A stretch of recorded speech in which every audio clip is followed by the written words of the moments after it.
Recording. We now place ourselves in the loving presence of God. In the name of the Father, and of the Son, and of the Holy Spirit. Amen. Amen. The Lord be with you. And And with your your spirit. Come, Holy Spirit, fill the hearts of your faithful and enkindle in them the fire of your divine love.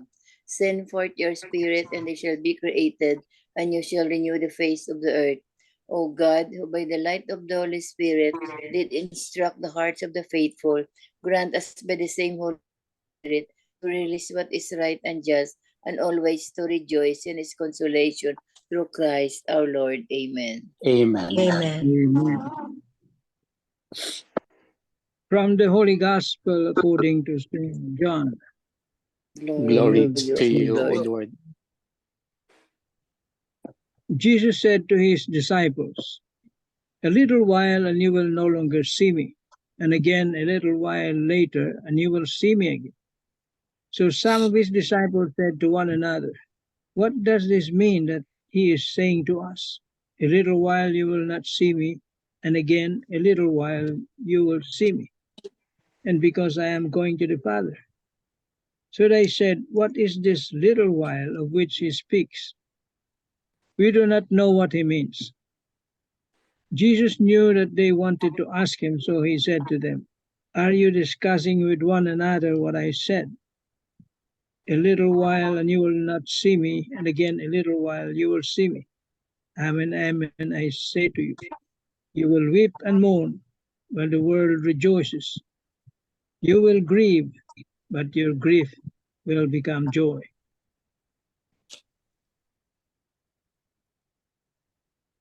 The Gospel of the Lord. Praise to you, O Lord Lord Jesus Jesus Christ. Good afternoon, good morning, and good evening. The Lord be with you. And with your spirit. For some churches, today is the Ascension, but in general, for us still, we transfer it to Sunday as the Ascension of the Lord. But at any rate, it would be the same as today and of Sunday for the different churches. But the gospel of today is a little awesome. A little while you will see me, a little while you will not see me, or a little while you will not see me, but a little while you will see me. In fact, the Lord is telling his disciples, go and preach to all nations.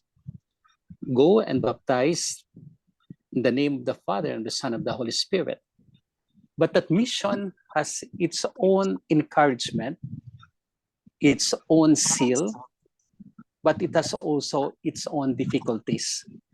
So much that they say, the world will grieve, you will grieve in the world, but soon as you will enjoy life eternal. In short, Jesus is giving us the possibility, his disciples and us the possibility of living our life to the full in this world, at times grieving, at times weeping, at times with all the difficulties. But then he said, do not be afraid. I will be with you always. That he means he will accompany us. He will be with us. And he will try to protect us until we come in heaven. And so he said there another thing. You will see me a little while. And that's the kingdom of heaven that he has prepared for us. The kingdom of heaven which is beyond. The kingdom of heaven which is all. The kingdom of heaven which is at the heart of every Christian, followers of Christ. The kingdom of heaven which is the belongingness of us all to the Father, the Son, and the Holy Spirit. Kaya when say, a little while you will not see me, because he's going to the Father, and the Father is his intimate friend, intimate relationship, because he's one with the Father and the Spirit. And so he goes to the Father in order to sit at the throne of God. For us remaining, we will have still our agony, but then in our agony, we will have our joy. What shall we do? This is our time. This is our moment. This is our own time and moment to live, to go, and to baptize every people in the name of the Father, and of the Son, and of the Holy Spirit. To go is always the personal act of us. It's a personal question of the Lord. Are you willing to go? So that as we are willing to go, then He connects with us. He ascertains us. He gives us the wisdom. And so pronouncing the baptism, that is our goal, in the name of the Father and the Son of the Holy Spirit, that is the goal of every Christian, to bring the follower of Christ to Him. And when we do that one, amidst our difficulties, we will triumph in the Lord. Amen. Amen. Lord Jesus Christ, Lord Lord Jesus Jesus Christ, Christ, thank you for the assurance and the hope. thank you for the thank you assurance for the and the hope. assurance and the hope. Assurance and hope because Assurance and and hope The because hope you spoke to because us you spoke you to spoke to us us in your language in your and in language your language. a little while. A little a while. little while. You will not see me. You will not will not see see me. me. A little while.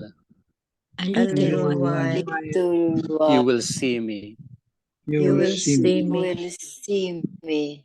You have given us to the world, O Lord, You have given us to the world, Given O us to Lord, the world, O to go Lord. forth to go So forth go and forth baptize every person and baptize every person every in your name. person in your in name. your name. We will grieve, O Lord, We will We grieve, O will Lord, grieve, O as we Lord, go into this world, as we go into this world, this world. but assured therefore but assured therefore therefore that you are our hope that you are our hope are our and hope, everything. and everything. everything. In the moment, O Lord, In the moment, O Lord, Moment, O Lord, yes, there are difficulties, yes, there are there are difficulties, there are difficulties, struggles, there are struggles, there are pains, there are there are pains, but we know you are with us. but we we know that you are that you are And the with last us. day, in the last And the day. last day, you will claim us as your own. You will claim us claim us as your own. Amen. Amen. Hail Mary, full of grace, the Lord is with you. Blessed are you among women, and blessed is the fruit of thy womb, Jesus. Holy Holy Mary, Mary, Mother of Mother God, of God, pray for us us sinners, now at the hour of our death. Amen. Angel of God, my guardian, Richard, whom whom God's love God commits me here, every me this here, day be at be my at my side, side, to lend and guard, to guard, rule and rule and guide. guide. Amen. Amen. Amen. Saint Hannibal, Pray for us. Saint Anthony, Pray for us. Saint Joseph, Pray Pray for us. for send, O us. Lord, Holy apostles into your church, Your church, the Lord be with you. and with your your spirit. spirit. May Almighty God bless you, the Father, and the The Son, and the Holy Father, Spirit. Amen. Amen. Good afternoon, good evening, and good Morning. Good evening, morning. Father. Good evening. Thank you, Father. Welcome. Beautiful prayer. The assurance, no? The Yes, the assurance assurance of Jesus. of Jesus. It's beautiful assurance. It's true. It's within us to believe in Him. As human as we are, no, and as sinner as we are, no, or tendency to commit a sin or to doubt something, but during the time of crisis, but ito talagang mention in times of grieving, there will be happiness, no, there will be happiness, but in ano siguro, no, in God has no iba ang time ng God kaysa atin, di ba? So Yes. So lucky are those who grieve, no? Who grieve and then short lang and then may happiness. Pero since since we believe, no, na the time of God is different from us, no? Sometimes, Father, ang grieving ng iba is nagalinger ba? So yeah, nagalinger. So is it a sign of lacking in faith? Kasi may mga nakita tayo Well, na it is. oh, may mga nakita kasi na tayo na ang grieving is very very long, ganyan ba, and then where is the happiness that is promised, where is the joy that is promised ba? Well, that is true, no? For others, they have long suffering. For others, they have short. It depends on the person. But for us to connect our time with the Lord's time, to connect our suffering with the Lord's suffering. So when we connect it, that's a tremendous thing. It doesn't happen easily. But for those of faith, it's a small thing.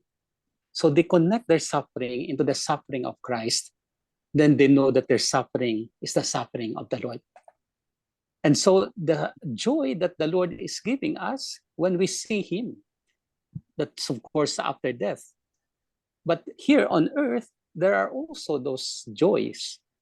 There are also this moment of happiness. And we connect our suffering, we are happy of it because we do it in the Lord. And so when we do it with the Lord, then there's something more that we can do. There's something more that we can depend. It's the Lord who is with us. To suffer lang and then not to believe in Jesus, it could be long, really. It could be long. But when you suffer and you do connect it with the love and suffering of God, then that's a tremendous thing that we can experience. It's a beautiful thing.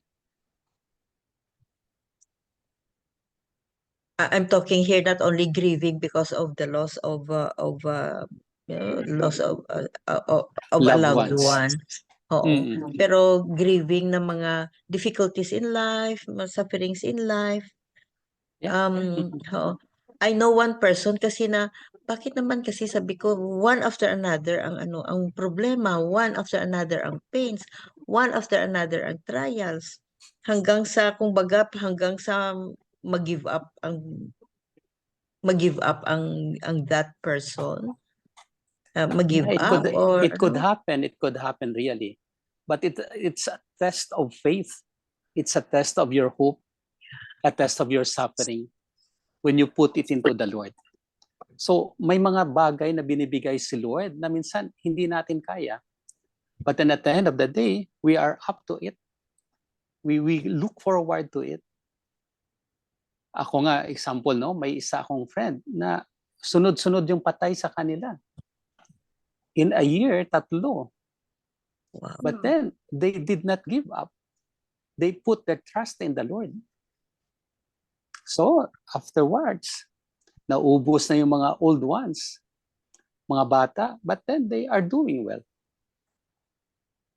You see, the Lord has His own ways, for us. And it's up for us to accept it, to unite it with His suffering. So wherever we are, we should be with the Lord. Wherever we are, we should be with the Lord. What about those, Father, na either they forgot or they just don't want to do it, to pray and offer the sufferings to the Lord pa? Kasi I don't know If they are Catholics, then should know. If they are not Catholics, then they have all the other ways that they have. We could not oblige them to do it. We are Catholics, and therefore we spend our suffering, we unite our suffering with the suffering of the Lord. So for the non-Catholics, so it should be their own, Tita. It should be their own. We talk here of our Catholic faith. Pero all sufferings, no, all sufferings and the trials in life, we have merits, Father, no? Yes, of Spiritually. course. If we do it, example, for those who do not know the Lord, if they do it with goodness, that has merits. But if they do it with the other way around, with all the, sabi natin yung speaking of bad words, ganun, then that's not, that has no merit at all.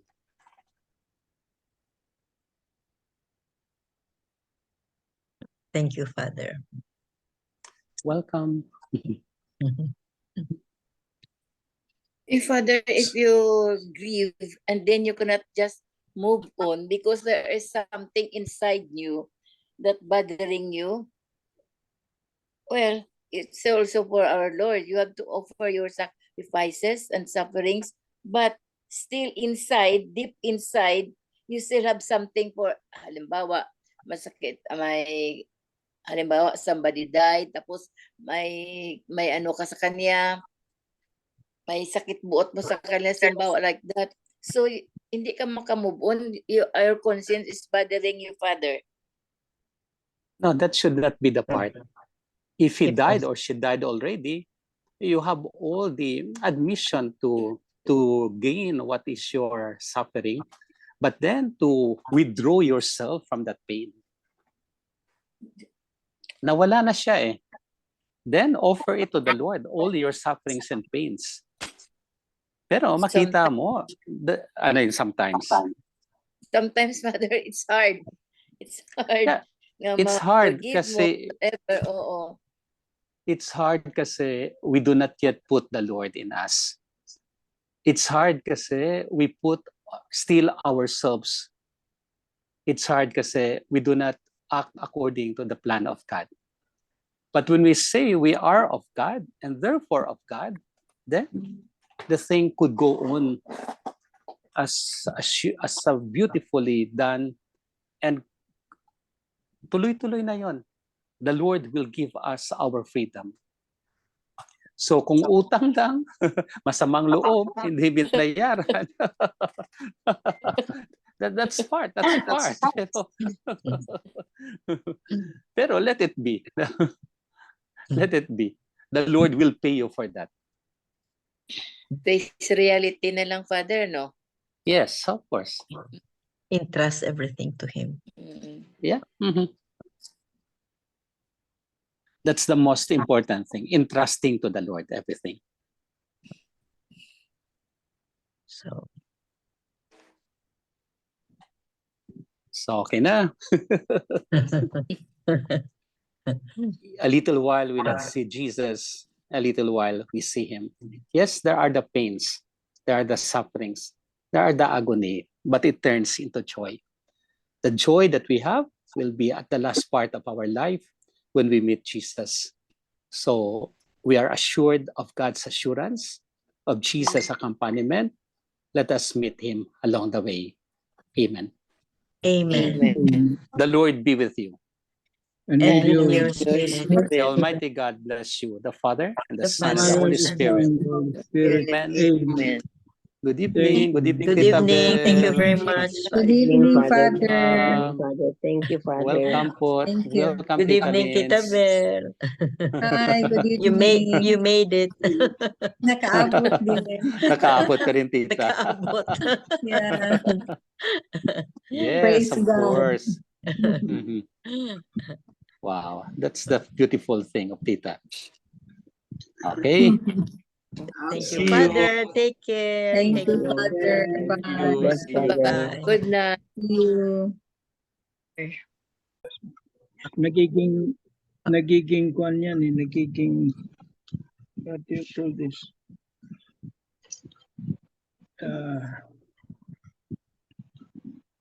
Nagiging dagdag yan sa salvation, becomes salvific. Yeah. Hindi naintindihan ng karamihan yan. Kaya nga yun ang tanong ko kay Father na those who don't know how to entrust or refuse to entrust their sufferings, kung may merits pa rin sila. Meron pa naman. So anyway, beautiful gospel, beautiful message, no, and beautiful prayer talaga of Father Danny. So, Joy. Tita Lynn, for the 3 pointers. Mine is about Yeah, the yeah. attention of the Lord. Oo, sige lang. Oo, okay lang. 3 pointers for today's gospel. Number 1, when we believe in God, many things which are thought to be impossible can become possible. Number 2, we are all called to live out God's will, to spread His message of love and peace through our thoughts, words, and actions. Number 3, ultimately, when we do the Lord's will, there is nothing to fear. He will work with us and be with us always. He will never abandon us. Amen. Amen. Amen. Thank you very much, Tita Lynn. He will never abandon us. Yun. Ascension ba is a holiday obligation sa US? No. Kasi ang Ano? ascension is ngayon. Kung i-follow. Kaya nga, hindi Oo, yan oo. holiday obligation sa inyo. It's not.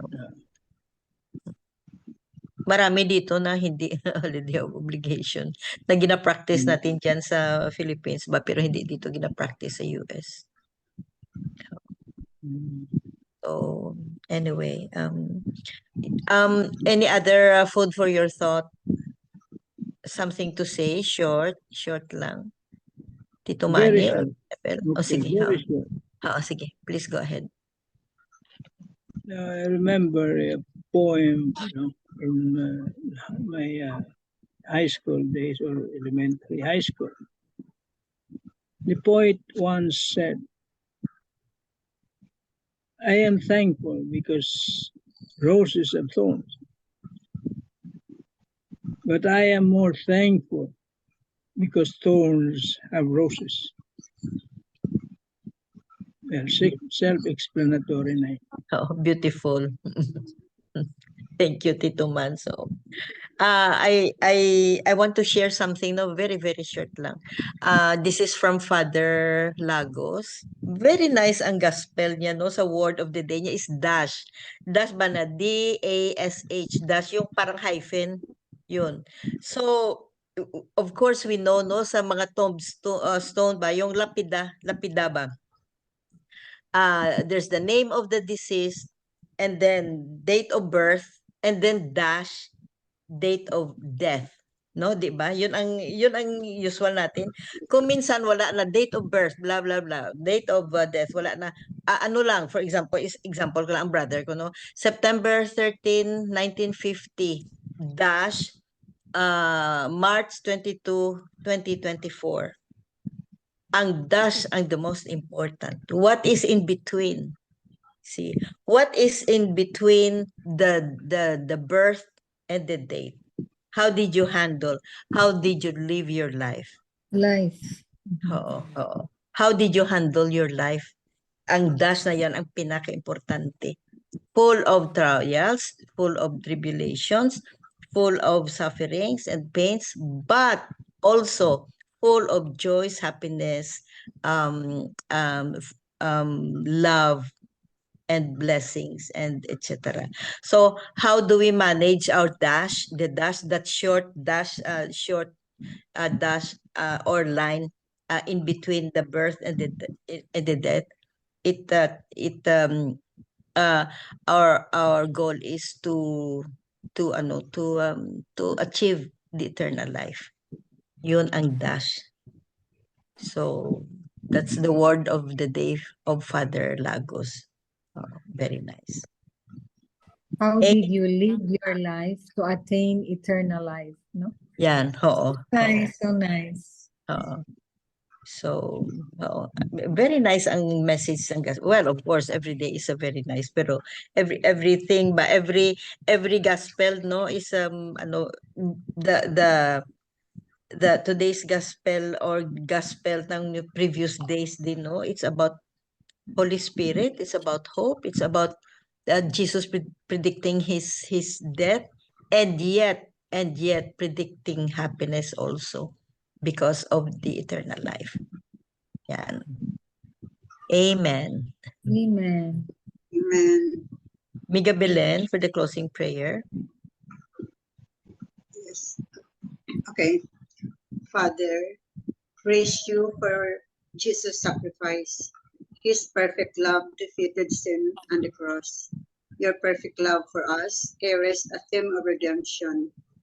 Bring us back time and again when it's hard to find direction. We strive to be strong, courageous, and obedient to you.